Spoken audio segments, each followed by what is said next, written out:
Hey, this is Heidi. And I'm Stefan. And this is the Scream Parlor, the podcast. Yes. And today we're going to talk about the fog. Right, we're going to talk about the fog today. But before all that, let's just catch up a little bit, shall we? We've been missing for 2 weeks. Yeah. And sorry. What's been going on? Normal. MIA stuff. We're all MIA now. So, per usual, it's my fault. I've just been working a lot. Yeah. I'll take some of the blame too, because I haven't been as adamant as of enforcing the schedule, let's just say. So, it's oh yeah, no, tomorrow? All right, we'll do tomorrow. But only because we've been busy doing a lot of other things and just trying to catch up with life in general, right? So. Right. That's right. And, oh. Yeah. What's wrong with you? You hurting over there? And before we forget, please take a moment to hit subscribe. Yeah. We need those likes and those subscribes. Maybe leave a comment if you want to. We might. Yeah, I actually got, I was really excited when I woke up in the morning to somebody commented, cigarette. On our high tension episode, because we were like, cigarettes. Yeah.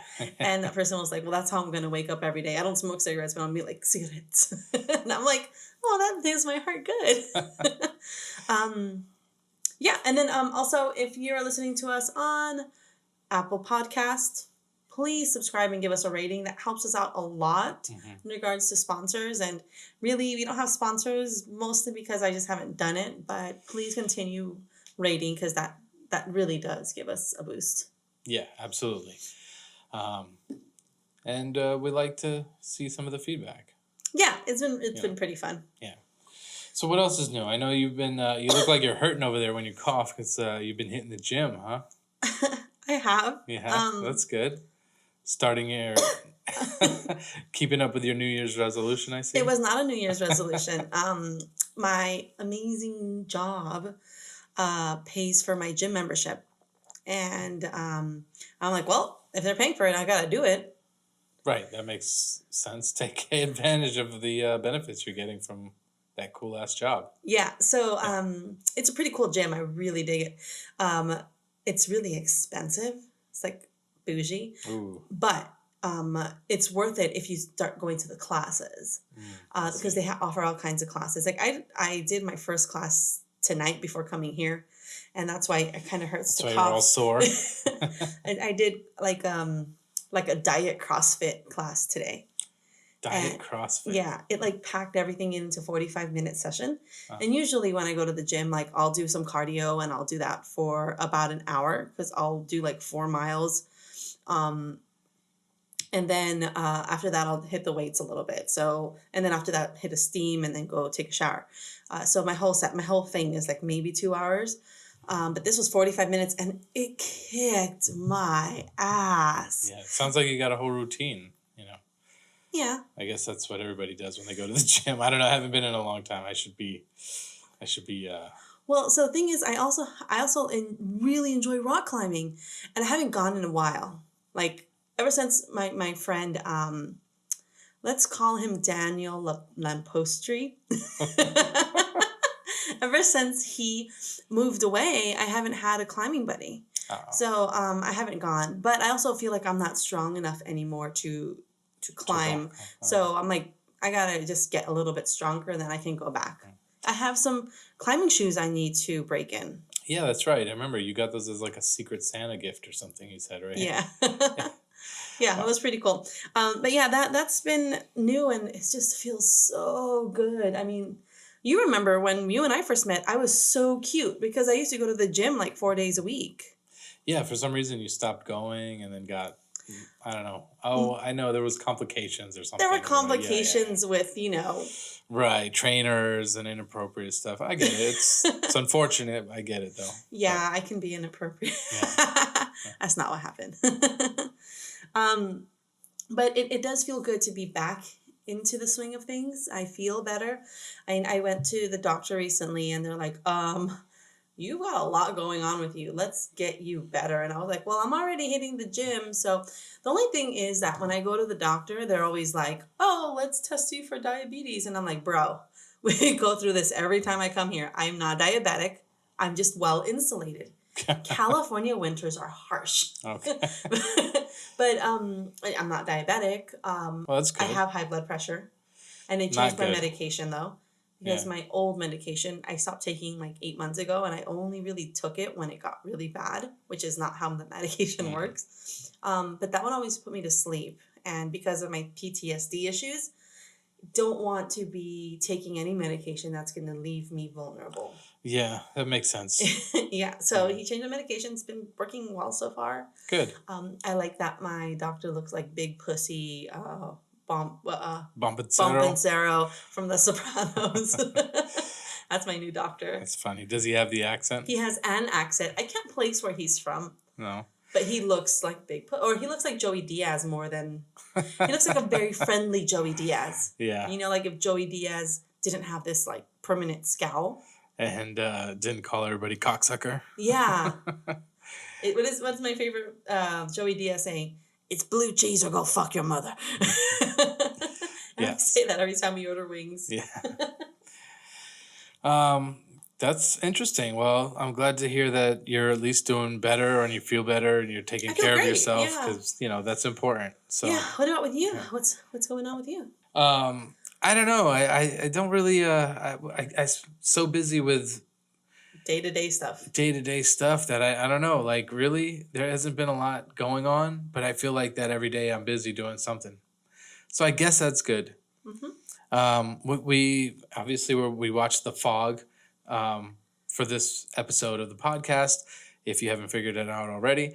But we also watched a whole bunch of other movies in between there as well too. We sort of went on a slight binge, and yeah, that's also my fault. We watched The Fog, and it took me a while to get through The Fog. I don't know what it was about it. I just wasn't really as interested in The Fog. But we watched maybe half of The Fog, and then I'm like, let's watch something else. And then we watched, what was it? I don't know. Like I got so... Oh, we watched White Lotus. The old Kung Fu movie. Oh, right. Yeah, we went on that Kung Fu movie thing. Yeah, I went on a Kung Fu movie kick and 36 Chambers. And like, it just made me so happy. And then after that, of course, naturally, I got distracted with Storage Wars. Yeah. So anyways, and I've been rewatching The Sopranos. Oh, right. Yeah. Yeah. That's always fun. Yeah, but we also watched a lot of horror movies in between. So we'll do... we'll have to get some episodes recorded. Yeah, that's the thing. There has been so much like intake that I can't even process it all and remember it right now. I guess it's just been like between work and other things and all that going on. It's just like too many things went into my brain for me to be able to like sift through them all. Right. So anyways, this is February, so it's a short month. It is a leap year. So we get an extra day. No fucking excuses. Yeah. That's cool. What else did we do recently? I'm trying to think. Not a goddamn Nothing, thing. right? Yeah. Well, I have Holi Festival next week. Oh, well, that's good for you. I go to Holi. Yeah, you get all colorful and happy and shit. Yeah. Yeah. So what I like to do is do a meditation in the morning. I take the kids and we get just jam-packed with colors. And then jam-packed. I like driving down the road with the window open because all the colors fly off of us on the highway. You're like infecting the rest of the world with your colors. It's like coronavirus, but rainbow. But it does feel really good to be able to go. It's just imagine just like this mosh pit of love. Because it essentially is like a mosh pit, but everybody's polite because they're throwing colors at your face. Yeah, I guess so. I don't know. I mean, like... Less aggressive. But see, the thing is, like, I would prefer to be in a mosh pit where there is real love when you have, like, the right fans from the right band all together. It's just like this well, we went to go see community System when they were when they were performing with Incubus. Yeah. And somebody else, I don't remember. We went to go see them. At the drive-in. At the drive-in, that's right.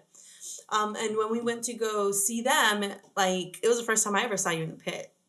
and it was awesome as shit because I'm tiny. Like, y'all, I'm 5'2". 5'2", I'm y'all. tiny. And it was just nice to be like in this cocoon of just like stepping on this side, just pushing motherfuckers out the way. Because a mosh pit, like, it like formed just next to us out of nowhere. Yeah, so it usually does, and especially at a System of a Down concert. But I don't know. Usually, wherever I'm at in rock shows, there's a lot of mosh pits that tend to the form. last concert I went to, I think, was the Deftones, and there was no mosh pit. Well, it's because I wasn't there. I don't know who. Instigator. Well, that and I also went with Patty Cakes, and they were kind of just full of love and we walk around like little pixies. They were on the wrong bill because they were playing with the Pixies and what was the other band? The Cure. The Cure. Yeah. What other band? Oh, the motherfucking Cure. But that's not a mosh pit. It's not Deftones style. No, it's not. Music. It definitely was like a one-off. Yeah. Like it was like. I don't know. I'm all for eclectic concerts and a mix of everything, but just that one, I wouldn't have been able to sit through all the other bands just for the Deftones. Unfortunately. There's a few concerts that are coming up that I want to go to. Like, I need to save up money so I can send my daughter to BTS at the Rose Bowl. Those tickets are like $200 to $300. Yeah. But it's around her birthday, so it's one of those things like you kind of got to do it, right? I guess so. And then after that, there's also System playing. Are they playing with? I think they're sold out already. They're playing with Korn. They're basically tickets. They're playing with Korn. Yeah. I saw Korn a few years ago, too. They were at the Forum. They're fucking badass. My neck hurt so much the next day. From head bobbing? No, from dick sucking. Yes, from head bobbing. Wow, that must have been one hell of a green room. Oh, it hurts. They don't call him head for nothing. That's silly. Ow.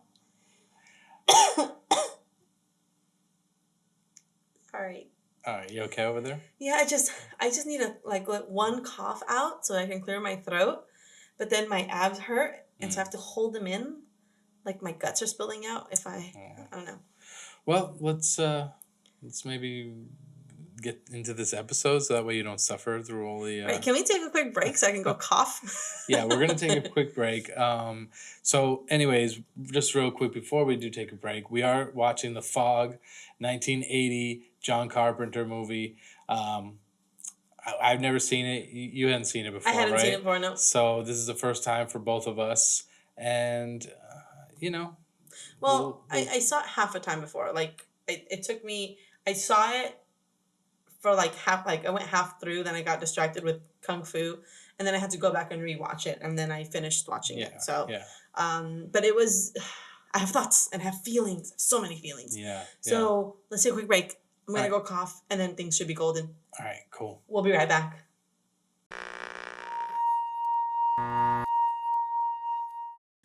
And we're back. Yes, we are back. Back from that quick break. So I can cough. Heidi needed so she can cough and stay hydrated. Yeah, and for us to just get situated, get our notes together, because we were watching The Fog, and I have thoughts and feelings on this too. I didn't mind it, but then I kind of watched it once and then a little bit again a second time in like short review. And I have to be honest with you, I found more flaws in it the second time, which obviously one probably would. But there's, I don't know, like this is John Carpenter, and I realized that I know his name. I know obviously he's the one who did Halloween, and it's a really significant movie. But I also realized that I haven't seen many other of his movies, especially this one. And I don't really feel like this one held up that well. How about you? This movie was... I'm glad that we have it under our belts, but I'm not a big fan of this movie. I think it was taking a little bit from like Halloween. It was like success. Diet Halloween. Right, but it missed a few key elements. Well, so what I saw, what I felt was like it had the same, it was like they took the template from Halloween and tried to put it into the Fog, because they had the very... unique and specific theme music that played throughout, like Halloween, right? But also it had what what I guess didn't let it work was that they set like all of this historical facts behind it, which Halloween, if you put it in there, it doesn't make sense. I mean, you love it, right? But if you write it all out, it's like, I'm just going to enjoy the movie, right? Whereas with this movie, because there's facts and data and history, you have to be like, well, that wasn't thought through properly. Right, yeah. Yeah, I feel like the Diet Halloween's a very good, that's a good saying or phrase for it, because you have obviously a lot of the same actors. I mean, Jamie Lee Curtis obviously is back. I have a theory on her character. Yeah, and the other girl who plays Annie in Halloween, her friend, is also in this movie. That's right. And then you've got a few scenes where they do sort of play on like a Michael Myers kind of like, not the killer per se, but like the jump scare, not the jump scares, like the eeriness, yeah, there was a few parts where they really like, and then like you said, the theme music was it was almost like not a remix, but it was almost like John Carpenter had two ideas. Wiki what? And this was the lesser of the two, and the other one worked really good, and he was like, oh, let's make something similar. But I feel like that just didn't really hit. It almost reminded me of the Exorcist music a little bit, slightly. Yeah, because it was in that side of the piano. I don't know what the technical nice term is. Explanation for it. But does that make sense? Yeah. Did I sound like an idiot? Yes, you did. Oh, whatever, but it made sense. Yeah, it made sense. So, The Fog came out in 1980. Mm-hmm. Halloween came out in 1979. Yeah, so they rushed right into this. Yeah, so they like just plowed on through, like running backwards through a cornfield naked. I don't know what that feels like, and I don't want to. No, I don't. Because I'm brown. I know people with cornfields. Yeah, no thanks. Okay. So it was the idea of the movie was partially drawn from a British film. And the British film was called The Trollenberg Terror. And it's from 1958. And it was about monsters living in the clouds. Whoa, okay. Right? It was also, it also came about after John Carpenter, who is the director, was at Stonehenge with his then girlfriend, Deborah Hill, who is the producer of this and of Halloween. Yeah. And they saw that it was super foggy and creepy. Mm-hmm. But, those were the inspirations, right? But in Goleta, California, there was a true event where there was a deliberate shipwreck. So all of those things, put it in a blender, watch it spin around to a beautiful oblivion. Rendezvous then with you. Okay.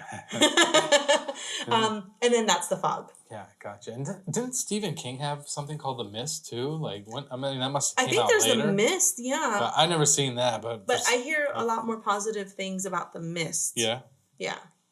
Anyways, we're not going to go off into that. So The Fog starts off with like an old man telling like ghost stories around a campfire to kids, could I just introduce some of the characters first? Yeah, of course. Oh, did we forget to do that? Well, yeah, and also the synopsis. So I just like rushing into it. The synopsis is there's a fog that is preying on the people who live in Antonio Bay, California. And it's a very small and quaint town, but shit goes to hell real quick. Right. And it stars Adrienne Barbeau, who plays Stevie Wayne, who's the local DJ. Oh, wait, that's her? Yes. Oh, okay. I thought that was the lead actor's name. The guy who plays Nick Castle. Adrienne. Yeah, Adrienne Barbeau. I don't know. So much more impactful now that I've seen Rocky. So what, 40 years too late? Yeah. So was she in something else? Okay, so that's what I'm going to say. Okay. She was also Willie in Creepshow. Now, you haven't seen Creepshow, but Creepshow is a movie with different little, like Tales from the Crypt, where they have different, like, stories within the movie. And she is a character where she's, like, just very harsh, alcoholic wife to a very docile and humble man, right? And she's just attacks him all the time, right? So that's why I saw her and I'm like, oh, she's good in this movie. I don't know if my heart can take this. Oh, because she was such an such asshole. a bitch in the other movie. Yeah. Gotcha. Yeah. So she, at the time of filming this movie, she was married to John Carpenter. Really? Yes. And it was very, very hard for John, Adrienne, and Deborah to make this movie because it was emotional for all of them. Because Deborah Hill is his ex-girlfriend. Adrienne Barbeau was his wife during the filming of this movie. Oh, okay. I get it now. Yeah. And Jamie Lee Curtis, she was friends with Deborah Hill. So it was kind of like a... I wonder if that's why they Adrienne and Jamie Lee Curtis do not... I'm just going to call her JLC. Why they don't have any scenes together. Maybe. Who knows? That's a good... I didn't catch on to that, but now that you mentioned it, I see that they didn't have any scenes together. Right. Okay. Also, okay, so JLC plays Elizabeth. More on that later. Wait, Elizabeth? Why? What's her name in Laurie? Oh, Laurie. Elizabeth. Okay. Janet Leigh, who is JLC's real life mother, who was the woman in Psycho. Yeah. Plays Kathy Williams, who is like an event planner, coordinator, whatever. And she's putting together, their 100th anniversary of the town. Yeah. Tom Atkins, who plays Nick Castle. Nick Castle, okay. And Nick Castle was an actor who played Michael Myers in Halloween. Oh, right. I knew that name sounded familiar for some reason. Yeah, it was back in our Halloween episode, and I kept telling you were wrong, and it turned out you were right. Right. That was Nick Castle. Right, I know. I remember. Ah, that's cool. So he's recycling. He's kind of keeping... all in the same universe? Something like that, yeah. Then there's Nancy, I want to say Keys, but it's spelled Kyes. Kyes? Calle Placer? Calle Ocho. How the fuck do you say that name? Oh my God, I don't know. So Nancy Keys plays Cassie Fatal? Last names don't mean anything. Just go with the first It does name. mean something because Nancy, whatever the fuck. Kegel? She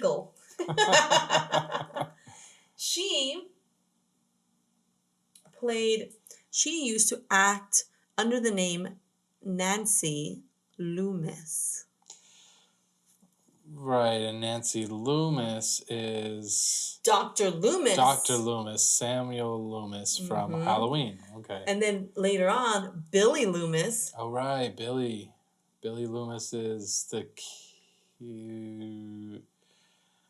killer in Scream. Yes! Yay! Woo woo! That one was tough. And then Hal Holbrook plays Father Malone. He was in an episode of The Sopranos, too. Was he really? One single episode, yes. What did he play? Wait. You can't remember. You're not going to remember, but I'll jog your memory. Okay. The episode is called The Fleshy Part of the Thigh. And it also... That sounds erotic and also scary at the same time. Do you know how hard it is to get tattooed on the fleshy part of the thigh? It hurts like a son bitch. It also stars Tretch from Naughty by Nature in that same episode. Do you remember now? No, you don't remember. Wait, shut up. I love you, shut up. Hold on.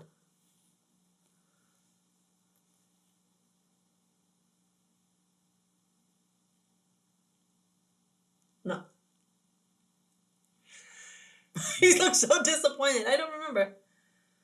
There's an episode, I believe it has to do with Junior being in the hospital because of the boom mic that hit him in the face and he fell down. They were like trying to get him to milk the thing. Mm-hmm. So there's an episode where they're in the hospital bed, whatever, and like there's this other rapper that gets shot and his career gets boosted. Right.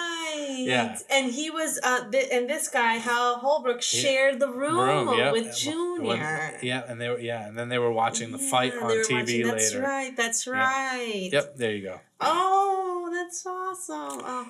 Yeah. I love The Sopranos. Yeah, me too. Let's just ditch this podcast and start a Sopranos podcast. Shut your mouth. Forget about it. I didn't say it. Forget about it. Yeah, no. Okay. All right. So, anyways, that's the rundown of the basic characters, so, right?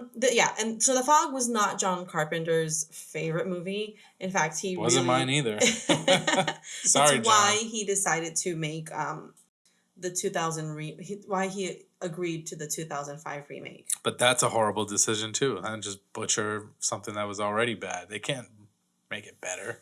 Right.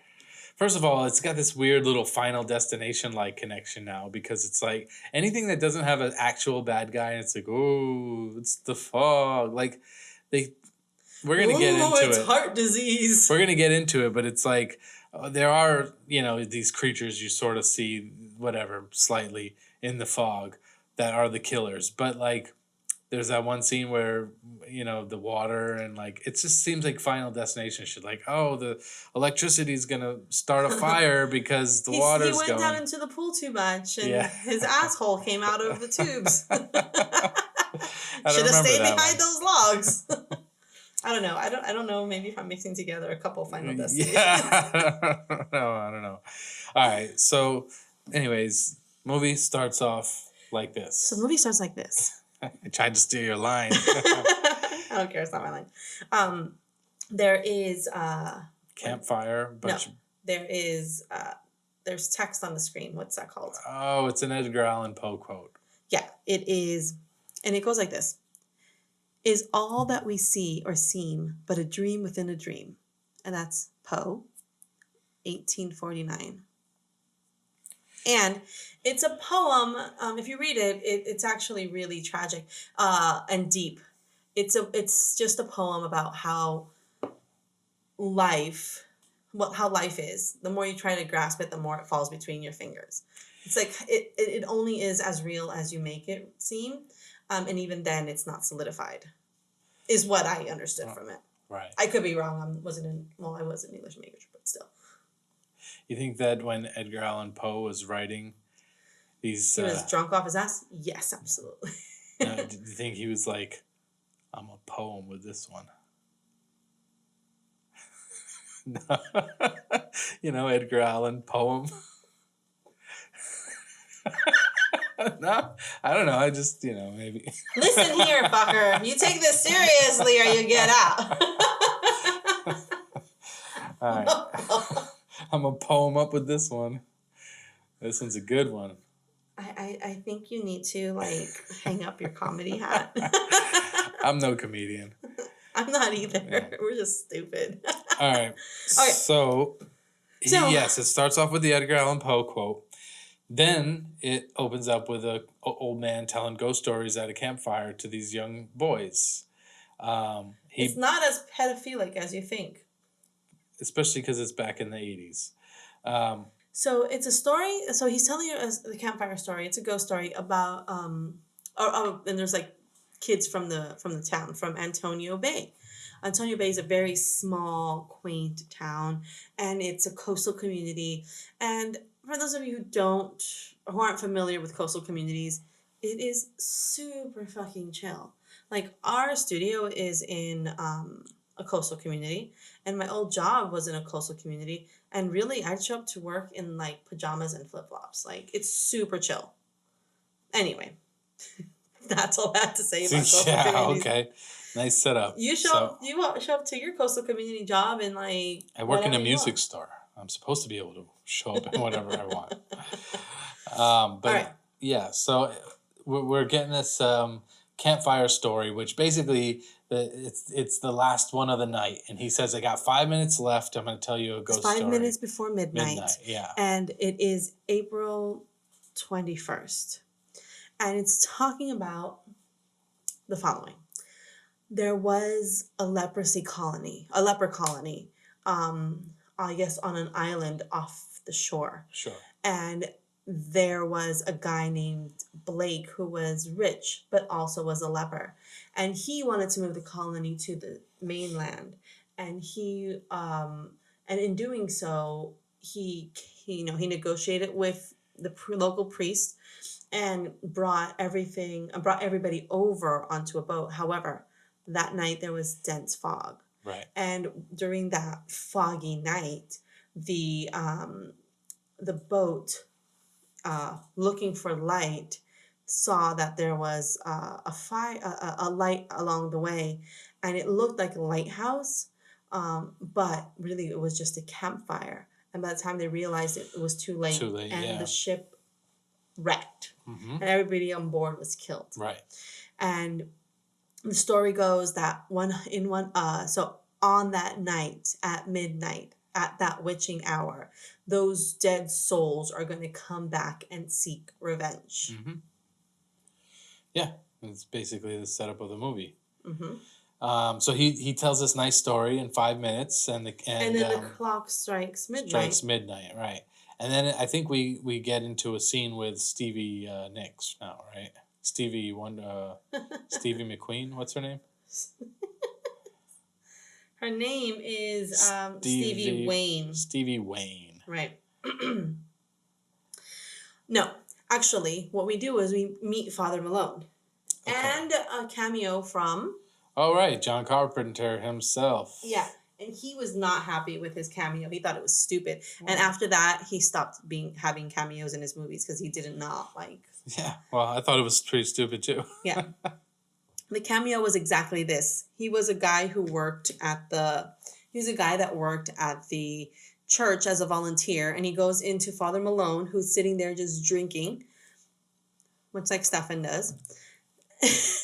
And John Carpenter's character comes in and says, "Hey, I'm closing up. I'm leaving for the day." And he goes, "Can I?" And then the priest says, "Sure, come into work tomorrow at 4." And then when John Carpenter's character says, "Well, am I ever getting paid?" He's like, "Come in at 6 instead." Yeah. And that's the extent of his cameo.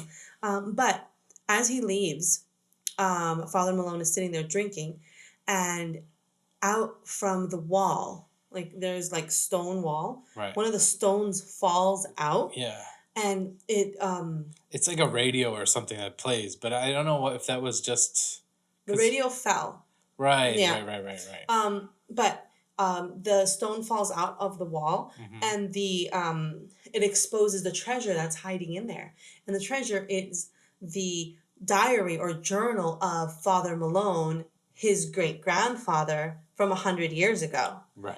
And he starts reading it. And then pretty soon after, from what I remember, is that we get Jamie Lee Curtis being a hitchhiker, and she's being picked up. So after the thing was found and he starts reading it, then we go and we meet Stevie Wayne. All right. And she is she is the radio DJ for like the midnight hour. Like she's up at 1 o'clock. Right. Like she's done at 1 o'clock. Broadcasting from the lighthouse. Lighthouse, that's right. And she plays jazz, which coincidentally the reason why she's playing jazz is because it was cheaper to put in the film than rock or anything else. And she's talking, and that's when she's also mentioning it's the 100-year anniversary for Antonio Bay or whatever. And we just meet her as she's this, very sultry woman. She has this very beautiful radio voice. And when she's playing songs, she does things like, "Hey, thanks for checking in today. Ahoy, mateys. Oh my God. Oh you guys need to come over here right now." Stop. Oh, see what I got to deal with? We then go and visit the town. The town is dark. It's quiet. It's a small town, so everybody's asleep at like 9 o'clock, whatever. Like that's what small towns are from TV. From what TV tells me, I've always lived in LA. I don't know. But suddenly, on the street, all of the payphones start ringing uncontrollably, all in unison, and all of the money starts coming out from the payphone. Right. Yeah. Then there's a market, and there's a guy cleaning up in the market, and he's sweeping the floors, and he passes this cooler, the refrigerated section that's open where you can just grab stuff instead of opening the door. He grabs an orange juice, drinks from it, and puts it the fuck right back. Yeah, I knew he was going to do it. Disgusting. I mean... That is so sick. Yeah, of course it's sick. But Like, who's the idiot who's going to buy the opened one? Shouldn't they check it first? They didn't have those proof of tampering up until, the 80s. Well, this was 1980. In 1980 something, there was this guy who he poisoned a bottle of aspirin so that he can kill his wife. And then it became this whole thing. People are poisoning aspirins, right? And so then they started with the tamper evidence. But according to Adam Ruins Everything, those things don't work for anything. It just gives us peace of mind. Yeah, I figured. But when he's sweeping, he's going around the shop, and then suddenly the entire shop starts shaking. Yeah, it seems like it's an earthquake or something that's happening. The bottles are all clanking together. Mm-hmm. The ones that are in the freezer and stuff like that. The fridge. Yeah. And yeah, it's just, to me, I thought it's freaky. Oh, it's an earthquake or something like that. Yeah, well, yeah, it's California, so it makes sense. Then we go to a closed gas station. And all of a sudden, all of the nozzles for the gas fall off of the stands and start pumping out gas. And there's a car on one of those lifts. What are they called? They're called lifts, right? Mm-hmm. And it suddenly takes the car up with nobody. Yeah. So all these strange things are occurring all at this throughout the city, this small little town. And it's during this midnight to 1 o'clock hour, basically. That's right.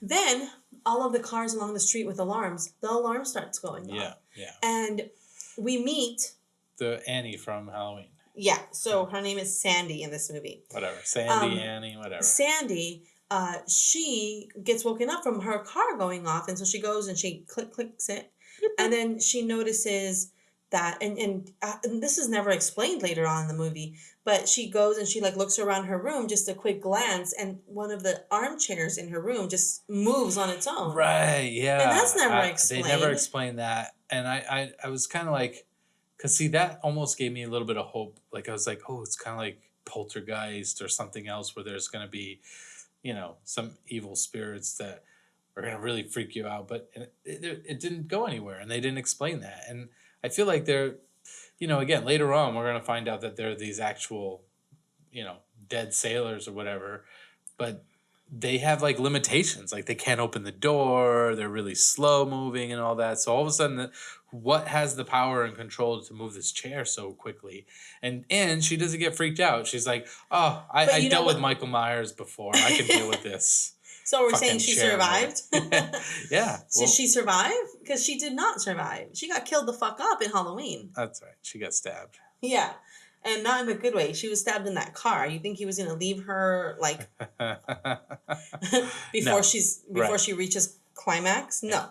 But what also happens is her radio turns on, and it's Stevie playing. So I always thought throughout that there was going to be some kind of connection of the lighthouse is... where everything comes back together, where everybody, everything's it's all going to make sense. And I thought that the lighthouse was going to have something to do with it. But it doesn't. You're right. I thought that too. And now, just thinking back at it, there are a bunch of loose connections where nothing really had a significant tie-in for whatever reason. Yeah. Then we meet JLC. Yes. Who is, let's hear your theory on Elizabeth. This. Yeah, let's hear. I want to hear your Elizabeth theory. Elizabeth is actually Laurie who survived, because she tells the guy in a bit that she's actually from Pasadena, which is where they filmed Halloween. It took place in Haddonfield, Illinois, but it was filmed in Pasadena. Right, but you're mixing real universe with the No. You know how when they make a movie based on a real events, whatever, they change certain things. What if they just changed it to Illinois? So you're saying that the real events, the true Michael Myers who lives and exists in our world, was in Pasadena. And this is Laurie going under the name Elizabeth, and she's hitchhiking. Laurie wasn't her name in the first place, right? Wasn't she adopted? Yeah, you're right. So what if her name actually was Elizabeth? I know it says Judith, but what if she No, Judith was the sister. Oh, right. That's right. Right. But what if her real name is Elizabeth Myers, and she just said that she's Elizabeth. She says Elizabeth Solly? I don't know. Sully. I don't know. Yeah. But Elizabeth. Yeah. So her whole plan, she's hitchhiking. So she gets picked up by this Nick. I almost said Nick Nolte. She gets That would have picked been a up. different movie. No, completely different fucking movie. Not enough drugs in this one. She gets picked up by Nick Castle. And that's when they start talking. But we find out that she... Ow. Making me laugh and it making me hurt more. Suck it up, Buttercup. You're doing this to yourself. Oh my god. Okay. We find out that she is from Pasadena, but she is hitchhiking from San Diego to Canada. Well, yeah, wherever. She doesn't really have a destination. I don't know. Where's her family? But you know what's funny is that in one of the other Halloweens later on, when Jamie Lee Curtis is back, that was one of the setups that she went to Northern California somewhere and under a different name and became like a school teacher or something like that. Okay, what if at the end of this movie, we don't know what happens after this movie ends, but what if she is in Antonio Bay and becomes a school teacher there because maybe she falls in love with Nick Nolte? Maybe. Anyways, that's a good little theory and a connection right there. That's funny. But so she's hitchhiking. She's also a very, like, I guess a new hitchhiker. However, she wants some action. Well, her first thing that she says to this guy is like, "Are you weird?" She gets in the car and they're driving. They say nothing to each other, but he hands her a beer that he's drinking, asking her if she wants it. So he's drinking a beer while he's driving. Well, anyway. Back. She goes, "This is my first time hitchhiking." She goes, "Are you weird?" And he goes, "Yes." And she goes, "Oh, good." Kind of to play it off, but we find out that this is not her first hitchhiking venture. Yeah. He's the 13th person to pick her up. And he's like, "Oh, not only am I weird, but it's also unlucky." Yeah, right. I remember him mentioning that. My unlucky number, yeah. Yeah. And then all of a sudden, all of the glass on the truck shatters. Right. I thought they hit a deer or something, but there was nothing there. It's just random shatters. Right. Why? I don't know. There's no fog anywhere near there. I don't know. But to be honest with you, that I don't have a problem with in that part of the movie because, like, remember how you said, like, if it was a little bit more unexplained, like, it would be a little bit better. So in other words, like, we don't know anything about the fog yet, and just supernatural things are happening. Movie, in that part of the movie, I'm like, oh yeah, this might be good. It might actually get better because you don't know why. What broke the glass? You don't know. But you're right. As things start to be explained, I feel like it takes away the mysticism. The less sense it makes. Yeah. And that's what happened with Halloween 2 and everything else that happened afterwards is that they tried to explain the whole backstory and explain the connection and how they were, and it just kind of ruined it, you know? Right. Because there was no explanation. All you knew was just some crazy psychopathic murderers like running loose and killing random people. Like there's no mention that they're brother and sister at all in the first one. Anyways, we're talking about Halloween, which if you didn't watch our Halloween episode, go back. That's our first YouTube episode. Yeah. Okay, so then, and here's what I also don't like about this movie is it only gives you like, let's say if the scenes had like sentences, right? You get a couple sentences here, a couple here, a couple here, a couple here.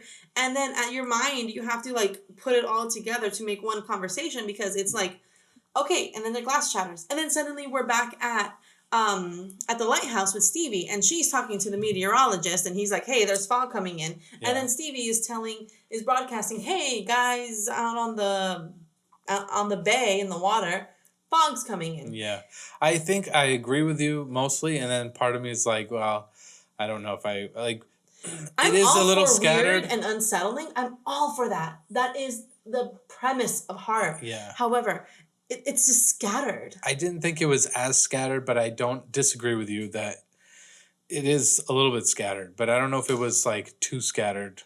Oh, I don't know. I just didn't, for me. I just didn't like it. It wasn't easy to take notes on because you're like, and then this goes over here, and then this goes over here. Yeah, sure. Yeah. So anyway, the guys on the Seagrass, which is the boat that's on the water, they hear the radio announcement that there's fog, and they're getting shit-faced. There's 3 guys. They're shit-faced with a capital shit face. And they hear her and they're like talking, being guys and talking about how, oh yeah, I'd leave my wife for her or whatever kind of thing. I don't know. What are they out there fishing or something? So they're like out that? there. They're out there fishing, yeah, and they're drunk. But from what we find out later is they get as drunk as they can be, but they always come back home on time. Yeah. Always, without any hesitation, they always make it back. And they hear that the fog is coming, so they go and one guy looks out out of the window and sees that there's a weird fucking fog because it's not just a regular fog; it's a fog that glows. Yeah, it's like glowing fog. At first, he's like, "This bitch is crazy. There's no fog," and then, "Oh wait, there's the fog." Oh wait, there's fog out there right now, or something. Yeah. It's got a funny little line he says. So, anyways, the fog starts getting closer to the boat, and. Yeah, and then so the guys are like, well, let's get out of here. That's very dense fog. Mm-hmm. Let's skedaddle. Yeah. They're like, let's fucking book it. Book it. I haven't heard that one since like second grade. Book it. Okay. And so then... Sorry, I made you lose your train of thought there. The guys, the fog's coming in. They're like, let's get out of here and let's move it. So then one of the guys goes into the engine room to go turn on the boat, and it won't start. Like and we see that fog start seeping into the boat, and the other two guys are out on the deck. I don't know boat terms. They're out on the deck, on the poop deck. Sure, whatever. And they see it's like a scene from Pirates of the Caribbean. It's this old ass boat. Mm-hmm. Right, comes right up next to up next to it. It creaks on by. And then the guys are like, what the hell? Is that a boat? And then they turn, and in the fog on the boat, they see a guy. Right. And then they see another guy. And then they both get stabbed the fuck up. Right, yep. It's real quick. Gruesome. Like they use these hooks, like I Know What You Did Last Summer hooks. Yeah. And I guess to grab the fish. I think it's for fish. I know the same type of hooks are sometimes used in an ice factory when you have to stab the ice brick and move it, but I think that's also in the show The for Office, the fish. In the episode where Dwight and Angela get married, spoiler alert, they give those things so they can get the bale of hay. Oh, the hay bales. Drag it. Yeah. Right. So they're that kind of thing. Tool. Yeah. They get killed the fuck up. And then inside the engine room, if it's called the engine room, the other guy is trying to turn it on, and then all of his shit breaks, so nothing is working for him. And then the door opens, and you can't tell who it is because it's so foggy. Yeah. The door opens, and one of these creatures comes in, and then we get a little bit closer. They're gross and very slow, like zombies almost. Yeah. But they kill that guy the fuck up too. Yep. So that's 3 people dead right off the bat. And that's our opening kill sequence and whatever. Now we know there's something. Now we know that the fog is killer. Yeah. But we don't understand why all these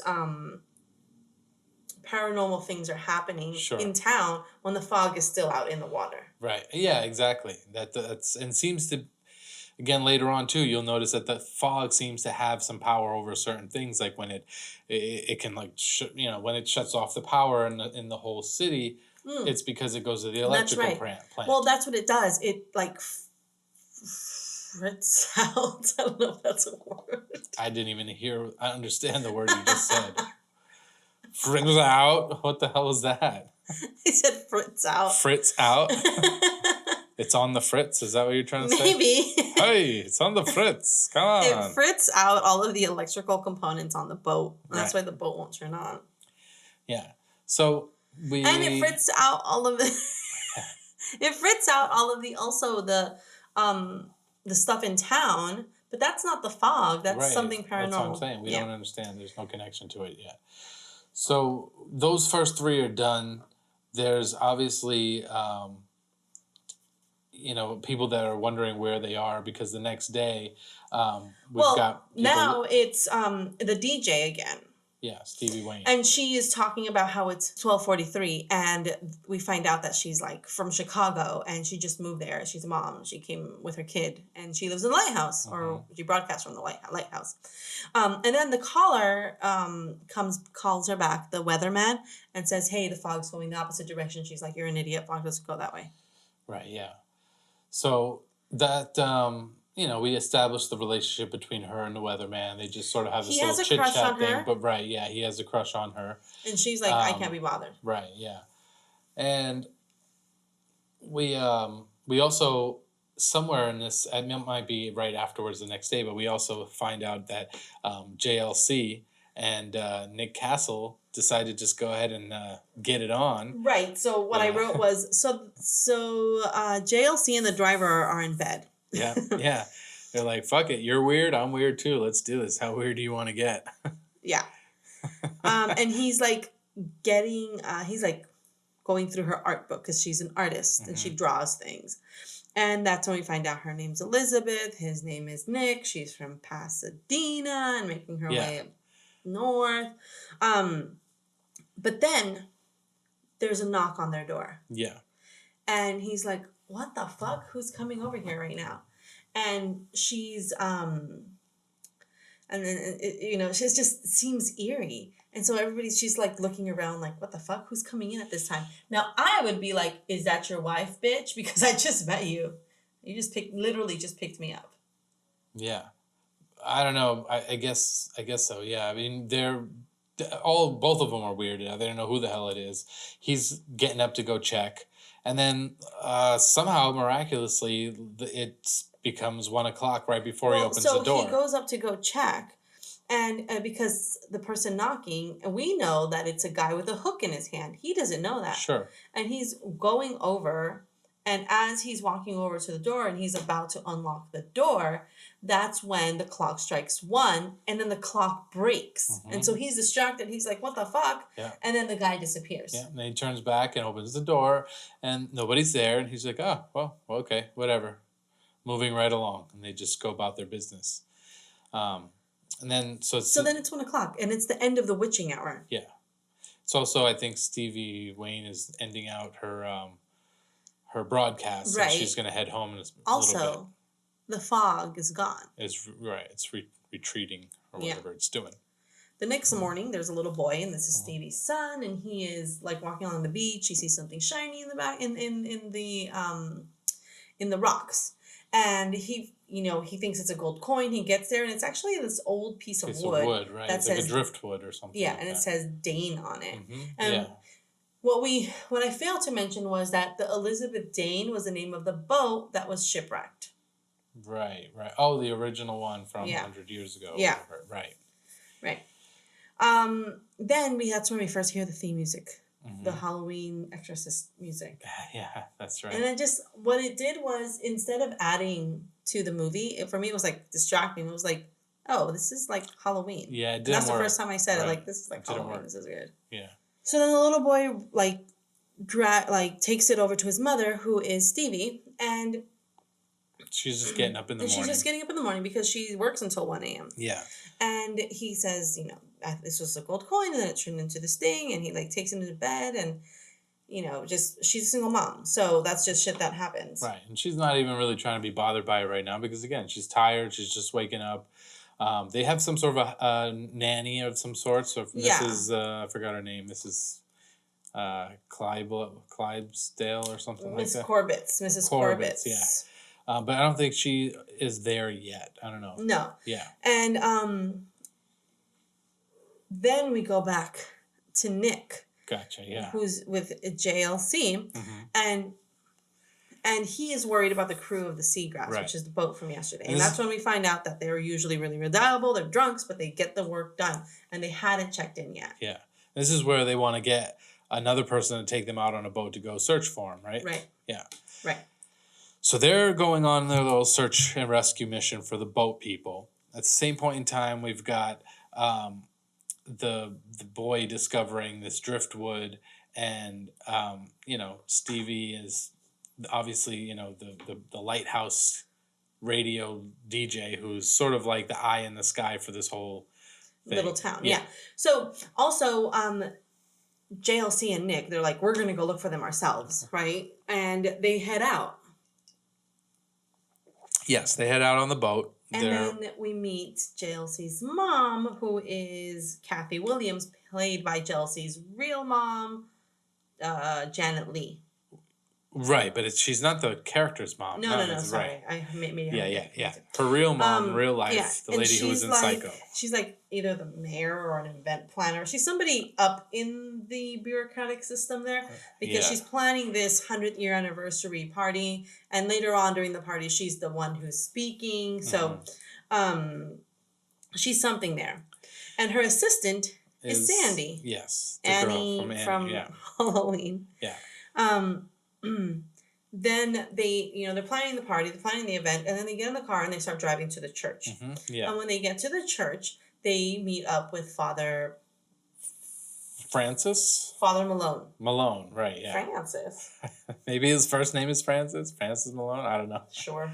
Whatever, Father Malone, yeah. So Father Malone.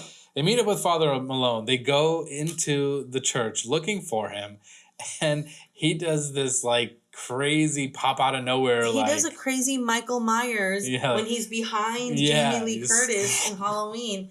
He did that and scared the crap out of them. There was like no need for that. Popped out of nowhere. But yeah, that was pretty cool. So then they start talking to Father Malone. I don't even know why they're there. They're there because they want his blessing or something like that. They're there because he's going to bless the ceremony. But then he tells them about the book that he found. Right. And in the book, we find out that the old school Father Malone, whose diary he found, actually what he did was he didn't want a leper colony in his town, a mile away from his town. Right. So he told Blake, who's the rich guy in the colony, bring them in. Let's do this thing. And got his money, got everything that he needed to get him over, and then intentionally sunk the ship. And that's when they're like, I don't want to hear anything more of this. Right. Whatever. So now it's basically like a murder confession in his diary. And we also find out that her, Mrs. Williams' husband, Al, is on the seagrass. He was one of the people on the seagrass. Yeah, it was we know they're dead. They don't know they're dead. They think that they're going to find them somewhere. I think the names were like Al, Tommy, and Dick. Yeah, Al, Tommy, and Dick. So Father Malone is also taking this thing pretty much to heart because he's realizing that, oh my God, my family members were like hiding the truth and that really they were responsible for all this and whatever. So he seems a little distraught. And the psycho mom, well, whatever her name is again, Jamie Lee Curtis's mom. The psycho mom. Yeah. She comes, she's sort of like, well, we're going to start to get out of here, Father, but are you sure you're okay? And then she's like, I'll send so-and-so to come check on you later just because, he doesn't look like he's really thinking straight at that time. I think anybody would be if they find out that their family's been lying to them the whole time. Sure, yeah, exactly. Plus, he's a priest, so, he's got his own look what happened to Paulie when he found out that his mother wasn't his mother. Yeah. He went crazy. It's a big deal, yeah. Yeah, when your Sopranos reference, for all of you that don't know. Okay, so here's the thing: the movie keeps going back and forth and back and forth and back and forth to between like 5 different settings. So I'm just gonna do this. Ready? We find out that on the seagrass when JLC and Nick. When Elizabeth and Nick go to the boat, they find the body of one of the guys from the seagrass. Yes. They take him to the doctor to get autopsied because he's fucking dead as shit. Right. And the doctor is like, I don't believe this. I just saw him in Salinas last week. And he looks like he's been underwater for a year. Yeah, right. And so he can't believe it. And he's talking to Nick outside of the autopsy room. JLC is standing there with her back towards the dead guy. Don't turn your back on a guy, ever. Yeah. Even if he's dead, because you know what happened? He got right on up. And he was going to kill her. Mm-hmm. He got like a scalpel. Yeah. And was going to slice her up, but she turned at a right time because he made a noise. And everybody else kept rushing in, and then he died inexplicably. Inexplicably. Inexplicably. Well, so this is where they definitely were trying to take some of the Halloween dues and see if it would work here, but it didn't work. It didn't. Yeah. It was stupid because then he wrote a number 3 on the floor. Yeah. Well, first of all, even before he fell, you're right. He just falls. Like, as she's turning around, he's like, oh, and he just falls over. And it's like, what the fuck? Wait, the number 3 is important because check this out. Back at the DJ, she has that board that says Dane on top of a tape deck. And she's playing in her, promos for the radio show. Yeah. And as she's doing other stuff around the lighthouse, we find that where it says Dane, it starts leaking water starts coming out, and it starts dripping down the tape deck, and it starts interrupting the recording that she's listening to, and that's what makes her turn around, and she sees that no longer says Dane, it says six must die, and you're like, what the fuck? Then it catches fire. Right, does its little final destination moment. Right next to a fire extinguisher, and she overkills the fire. Like, she puts it out, and then she's like, she puts it out 4 times.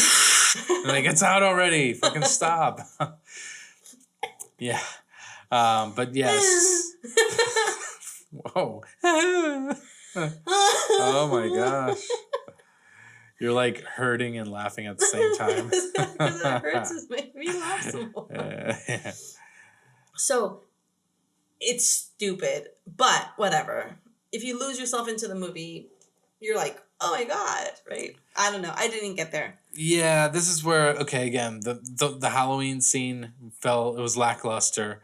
And this, okay, so now all of a sudden there's like this, I don't know, it's almost like a paranormalist ghost story, but then it's almost... Almost, yeah. And so, 6 must die. She gets freaked the fuck out.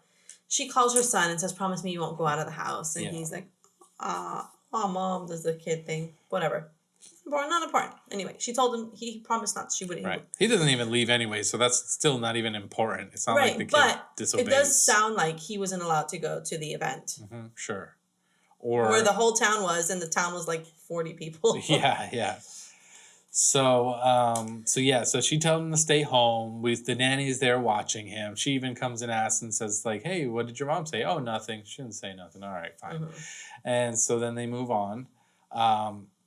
It's at this point in time, is it starting to get dark now? Because I know that JLC and Nick Castle end up at a bar, and they're like just hanging out at a bar while, like, it's funny because they're not attending the party. They're at a bar. They're at a bar next door to the party. So the party's in like town. Yeah. I don't know. This movie, I'm just lost. Like this is how much I didn't like it. I'm just lost. It took me 2 times to watch it. I'm just lost. You know what? This is actually a great milestone for this podcast because how many other movies have we seen that were actually good and we enjoyed or we liked, or even if they weren't the best, we still tried to find some joy in it. This one, I didn't really like it that much. And I don't think you did either. Yeah, we had a hard time getting through it. I watched it separately than you did. There were no boobs. Right, no boobs. I mean, come on. He was trying to get a PG rating and then ended up getting an R rating, but I think it's just for the death scenes. Okay, so the DJ says something, and it makes Nick think, because I think she says something like, oh, that was some crazy fog last night or something like that. Right, yeah. And so, like, he ends up contacting her, wants to find out, and he says, He says, this is what happened on the seagrass. Like, oh, no, she says, she broadcast that they found the seagrass, but there's no updates, and that's when he calls. Yeah. And he calls her, and then she's like, suddenly she tells him everything, but we don't hear her tell him everything. So we don't know what she feels, what she thinks. Right. We know what happened to her. She doesn't exactly know what's happening to her. I want to know what the fuck she thinks happened. But she does tell Nick about the board, a piece of wood, and the water, and this whole thing sort of happening. She says, well, my son found this, and then it goes to a different scene. And I'm like, wait. Yeah. Like, how did you interpret what just happened to you? I mean, I guess the idea is that she was at least telling him about this paranormal thing that happened. All of a sudden, The fog's coming in. The fog's coming back in, and Nick and Elizabeth are driving to the lighthouse to go talk to her. Right, because they got cut off. Oh, right, because the fog by this time has come in, and again, it only messes up things that it covers. So it like goes over the telephone wires, and oh no, that's when the cop calls her. No. That's when the cop calls her. Well, what happens is they're heading to the lighthouse, but at the same time, the weatherman calls her and says, "Hey, the fog is back," and she's like, "There's no, oh shit, fog." Yeah. And so he's on the phone with her when suddenly there's a stranger knocking on his door, and she's like, "No," and he's like, "Hold on." He's trying to be all show-offy and everything. But he also says, "Oh, so what do you take to keep you awake? Because maybe it makes you kind of floofy." Yeah, he's like, "I get it. You're on some sort of happy pills or something like that. You're seeing some things." But then he gets killed the fuck up. Yes. And all of his equipment had gone crazy right before. So now we know for sure that the fog has something to do with all the electrical things going out, even though the fog wasn't present. Yeah. But whatever. So he's dead. And so but when he's talking about there's fog coming in, it'll be here in 10 minutes or whatever, before the knock on the door, she announces over the radio so that Nick and Elizabeth know, hey, go there because the fog is coming in this way. there towards that station, right? Yeah. And so they flip a bitch. Because they're driving her direction, they flip a bitch and they go to the meteorologist's place. They find him dead. Yeah, he's dead. He's dead. Yeah. Yeah. So, and that's when we see a little bit more of the characters, though. We see that they're green and they have maggots. Yeah, again. Maggots don't live in the seawater. No, I just feel like it was very loose. Like, again, like it's like they're supposed to be. It was like they were insulting the intelligence of the horror community almost with this one. Yeah. Like it could have been so much better. And I haven't seen the remake. Yeah. But it's like, oh, okay, they're not going to know that this doesn't happen. They're not going to know that this doesn't happen. It just didn't make sense for me. Yeah. And it really was kind of insulting. Like when a guy tells you you're so pretty, you should smile. And you're like, fuck you. It's kind of like that. Yeah. I had realized that, again, I haven't seen a lot of John Carpenter's work after going through all of his titles. And just like, okay, I haven't seen The Thing. I haven't seen Mouth of Madness or whatever it's called. Escape to New York. Have you seen that? And Escape to New York, I don't think I've actually seen it. I have seen Escape from LA, but and some of the other ones that John Carpenter did do later on, which weren't his greatest, I have seen. But like outside of Halloween, I don't think I've seen a lot of his other classic horror movies. I know you've seen a few, like Christine and something else, or whatever. They Live. Right, They Live. But what I'm saying is, by going back and watching this one, I'm kind of like, I don't see, I don't know. Big Trouble in Little China. Oh, that's a great one. It is. That's a great one. One of the best movies of all time. That's a great movie. I love the fuck out of that movie. Yeah. But anyways, going back to this, I just feel like you can definitely tell where he was falling short. He had great success with Halloween. He thought he could do it again. Halloween was more genuine. Right, yeah, it's like, sure. If you try, if a joke, like, do you remember the joke I told you about, I'm the girl in the club that if I drop it low, I can't get back up. And then Master P is the one who wrote the song for me, trying to get back up, going, no. That was funny the first time, but in retelling it, you're laughing out of pity. Yeah, right? Well, you're also not telling it like a joke anymore, but I get it, But you know what I mean. Right, like, if I try to retell that joke, it's not gonna work. Yeah. So that's what this was. That's what happened. Yeah. Halloween, oh shit, let me just do this. But the minute that you add something that's factual, like even in this fictional universe, it's factual, so therefore it needs to make sense. Where Halloween didn't have to make sense. It didn't tell you these are the true events that happened, and this is standard. This is what happened. This is what's going to happen. This is what it is. Like they did with that ghost story in the beginning. Halloween was just, let's just see what the fuck happens tonight. Yeah. You know, nothing was planned. He just happened to be at his house and see Laurie. He just happened to follow her around. He just happened to connect with Tommy. So it was like these happenstances. Yeah. Whereas everything in The Fog tries to be deliberate, but then it just leaves all these loose ends. Yeah. I mean, again, like the one thing is like, so I mentioned, I was like, are these creatures like vampires, because they come to the door and they like knock knock on the door. It's like they can't come in. Like, actually, we don't want any today. And they move so slowly. Do you have Thin Mints? They move so slowly. They just, I don't know. It's one of those things where they move slowly. So after they go and they see him. Oh, you're going back to the movie now. Yeah. Okay. Because I want to say something, but it won't make sense. Okay. So then Stevie is like broadcasting, "Hey, my son is trapped," and because she calls and she can't get a hold of him. She first tries to get the sheriff, but the sheriff won't. Like the call, that's when the fog hit the phone lines, and then the phones didn't work anymore for her. Yeah, and then after that, that's when the fog hits the power plant, and that's when the power goes down, because that's when she really gets worried about her son. Right. And she goes and turns on the generator to get power back at her place, and she's broadcasting, trying to tell her son, if anybody's listening, go to my house, my son's there, help him, whatever. Right. And they, the fog shows up at her house, and her son is there with Mrs. whatever the fuck. Yeah. And and so then she goes, "Don't go into the room." Yeah, let's make sure everything's closed, because the fog is there and it's thick, and she's scared too. And so anyway, the fog kills her. Yeah, they really kill her. They snatch her they snatch her the fuck up. Her whole body's like, and she's like, what, dead body 5? She's number 5. Yeah. Right, she's dead body 5. Yeah. So now they're coming after the kid. Then they're coming after the son, but Nick gets there right on time and breaks a window and pulls him through a broken window. And the boy miraculously has no cuts. No cuts, yeah. No cuts whatsoever. And then they get into the truck with JLC, and she can't drive because she failed driver's ed back in Haddonfield. Yeah. And she's got, like, they're building the tension because all of a sudden, like, the tires slipping in the mud. First, it wouldn't start. And then the car was in a divot, so, like, the tire couldn't get enough traction so they can move forward. And just at the right time, they take off. Yeah, and I thought about, like, in that scene, I was like, Nick Castle, this big man who's, like, just saved the kid, they're all in the thing, and he doesn't get out to push the goddamn fucking car. Yeah. Oh, he's like, put it in reverse. Do something, bitch. Like you turn. He's like, I just saved the kid. It's your job to save us now. Come on. Turn, stupid. Get a job, woman. Make me a sandwich.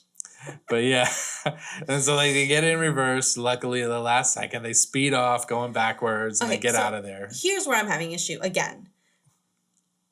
The mom, Stevie, is broadcasting a message to her son. If you're there, I'm sorry, I have to stay here. I couldn't go get you. I have to. Why does she have to? That was never explained to us. Why? Wait. Why? Because she feels like she's the eyes and the voice for the town. That she's helping. The town isn't paying attention to her. I know, but in her world, she's broadcasting to the town. Go here, do this, go do that, and everybody's like.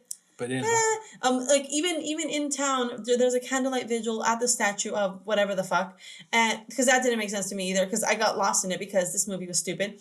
I'm sorry, John Carpenter, it was stupid, and so he goes. The sheriff tells her, "Well, it'll take 5 or 10 minutes to get everybody out." And she goes, "Well, it will take 5 or 10 minutes for everybody to see the statue." And he's like, "Okay, let's see the statue." And that part kind of reminded me of Jaws, which was one of the other movies we watched recently. Oh yeah, remember he did. How they were like, "It's the 4th of July. You got to get out there, get in the water." Like get in the water. And the mayor's like, "Look, it's just 4th of July. Let's just let them get their day done with, and the shark will be fine." Yeah, and that's what kind of reminded me of that when they were like, "Oh, it's only almost done." So, so basically, I think that Stevie felt that her role and her duty to the townspeople was a sense of grandeur, was to be the broadcasting voice. She's like, that's why I do this every night, so people don't run into the lighthouse, or they know when the fog's coming in. I don't know. I don't know. She's a protector of some sort. Okay, she should fucking be there with her son. Ahoy, mateys. I have some surprises for you tonight. Right. In this situation, she could have just dropped everything, put that stupid recording tape on, and just ran out and gone. But she also was probably thinking, like, man, I'm not going to get there in time, so please, somebody else go there first. That's fine, but then after that, she stays at the lighthouse, Right. She just put it all. She doesn't know where her son is because there's no cell phones. This is 1980. Right? So nobody, there were cell phones, but they were like bricks. She put all of her trust in her fate and just said, she's like, well, I'm sure somebody got him. I'm going to stay here and continue broadcasting. But when the fog gets there, they start attacking her. And what she does is she runs upstairs. And then she runs upstairs some more. Yeah. And then it reminded me of Scary Movie when Carmen Electra grabs a banana instead of a grenade or a gun or a knife. and so she's like running up. And suddenly she's on the roof. And she's fighting with these monsters. Yeah, and she's trying to... but she's still fighting. And I'm like, okay, that's pretty cool. She gets stabbed and she's still fighting. Where most movies, woman gets stabbed and she's like down for the count. But at the same time that's happening, Mrs. Kathy Williams, which is Psycho Mom, Annie from Halloween, JLC, Nick Nolte, the little boy, and are all Father Malone have all been they all congregated at the church. Yeah, the church. Yeah. And because those are the only sets of people that are listening to the broadcast. And she's saying, they're going down this street. The fog is going down this street. And you're like, what is this, a high-speed chase? This fog, it's not going that fast. Apparently there was only one road that they can take. Yeah. Oh, really? How convenient. The fog is telling you to take one road. Listen to what the fog says. Yeah. The fog wants you to go to the fucking church. Yeah, so they all end up at the church, and Father Malone is like telling them again now, like he knows what's up. They start counting bodies, so they know and realize that there's only one more left that they need, that the body snatchers need. Right. And that's when everything comes out in the open, that the fact is that the OG Father Malone, big OG, triple OG Father Malone, stole the money from the guys, and it's in the walls. Yeah. And we find out that it's this big crucifix made out of solid gold. Gold, yeah. And so they get it, and they're like, maybe this is all they want. Yeah, dick. That's what the fucking fog wants. It wants gold. So they're approaching. We're just kind of speeding through this right now because we don't want to spend a whole lot of time on it. Fuck this movie. They're approaching. They have a confrontation with the father, and something. Okay, the fog comes into the church and it starts pulling off Elizabeth's JLC's. Like, pull her through the window. Everybody else is getting attacked. They're trying to hold up the doors from having people come in. Right. And Father Malone goes up to the main fog guy.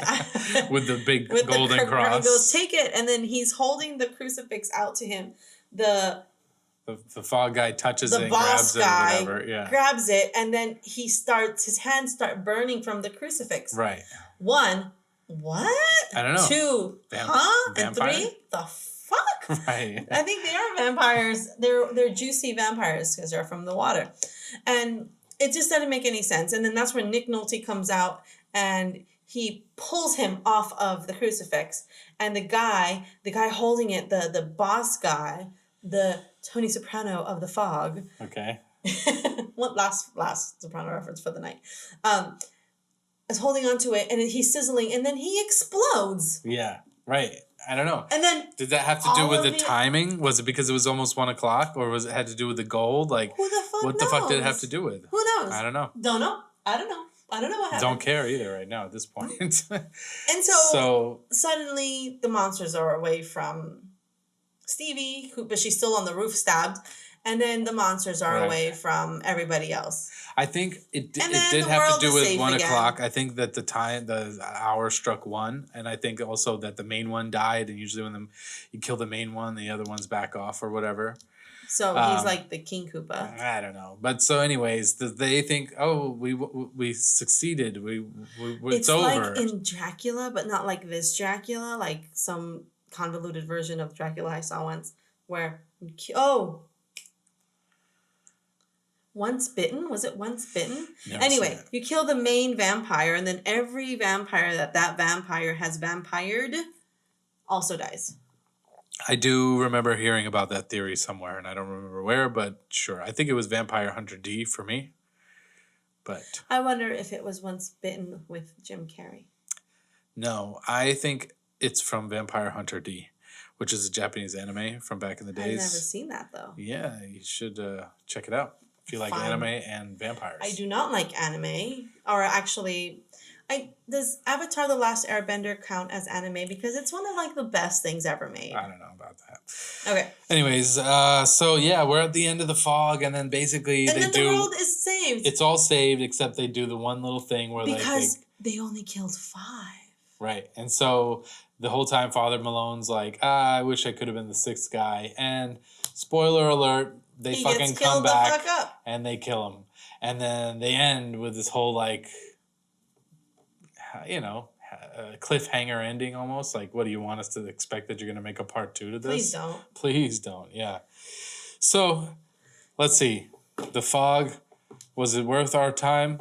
Probably not. I'm so bummed that we watched this movie. I think I picked The Fog thinking it was The Thing. Oh, okay. Yeah, that makes some sense there. Because I was wondering, too. I was like, The Fog? Okay. I just roll with it. I'm like, all right, you pick the movie. Let's just watch it. I don't care. It's my turn. But yeah, I think I was thinking of The Thing because everybody tells us we should watch The Thing. Yeah. And we just haven't done it yet. Yeah. But The Fog, I think we watched Skip it on accident. I mean, if you're trying to watch all the John Carpenter movies. What we said was so thrilling and it makes sense to you, first of all, please comment and let us know what the fuck we're missing. But also, if you thought it was like just amazing, go watch it. But otherwise, skip it.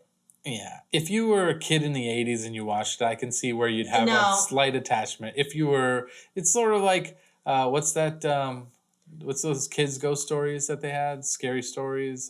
Scary stories to tell in the dark? No. Yeah. Goosebumps? Goosebumps, yeah. It's like a Goosebumps tale. That's what I feel like.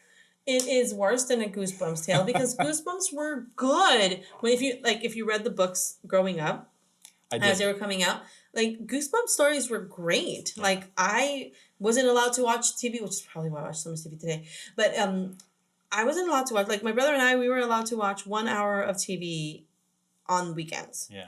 And so he would watch Hercules, and I would just happen to be in the room. And then I would watch Xena, and I would just happen to be, and he would happen to be in the room. And there you go. But one thing we were allowed to watch is movies. If we, saved up our own $2.20 for new movies or $1.50. I remember you telling me that before. But other than that, but still, I don't think I would have watched this in it's from 1980. I wasn't born yet. But I wouldn't have watched this in the 80s or 90s and been like, this movie's so cool as fuck. Yeah. Because it's not there. It misses so much and leaves you like, I hope I didn't lose any brain cells. Yeah. It's not great. It's not good. It's not something that stands the test of time for me, for sure. Okay. Well, let's put a nail in that coffin and just put this one to rest. How about that? Yes, please. Cool. I think that's a wrap on this episode. We've been talking about this movie for a little bit too long now. And let's just move forward into the next one. All right. Sounds good. Yeah. I'm looking forward to the next episode, which is my brother Raul recommended, so I think it's going to be a part of the Raul's Corner. Okay. It's called The Handmaiden, and it's directed by the guy that did Old Boy, the original. Oh, nice. And Lady Vengeance. Nice. Cool. So I'm really excited about that. Although we'll have to watch it in the daytime because it's subtitled. Oh, why? Because it's in Korean. Is it Korean? I don't know. One of those. Let's not assume. I'm not racist. We'll do our research and we'll do our research and then we'll figure that out. Yeah, I don't remember what language they're in, but it's subtitled. Okay. Well, that's Raul Corner next week. Next week. Cool. So that's it for this episode. Thanks for listening and tuning in. Again, sometimes these movies are great and sometimes they're not so great, but that's why we have this podcast, so we can have a platform to talk about the good, the bad, and the ugly. Just call me ugly? So thanks for stopping by this week. If you have not yet done so, please hit subscribe so that you can get notified anytime we play, whenever we post a new episode. Please check out. You got to hit subscribe and that little bell notification button nowadays. Yeah, I don't know. That's how it works. Yeah. Whatever the thing is. Yeah. And then also please check out our website, icecreampodcast.com. And there you'll be able to see all the episodes that we've done previous to us being on YouTube. We have audio only episodes on there. We also have audio episodes anywhere you listen to podcasts. If you are on Apple Podcasts, please Rate give us. us a rating. Yeah. It really does help us out a little bit. Then there is also our Patreon page that we are launching very, very soon. Yep. There you'll be able to get access to our Ice Cream Sunday episodes, which are just tangents that we go on when we, when something makes us go down a rabbit hole in one of these episodes. For example, the Candyman made me go into a rabbit hole of the Candyman killer. The real life stories that sort of inspired these those events. things, mostly true crime, but and also just like whatever feels just good. Tangents. And then you get like swag, so win. Yeah. Yep, that's it for us. Yep. Thanks so much. Tune in next time. We love you guys. Okay, bye.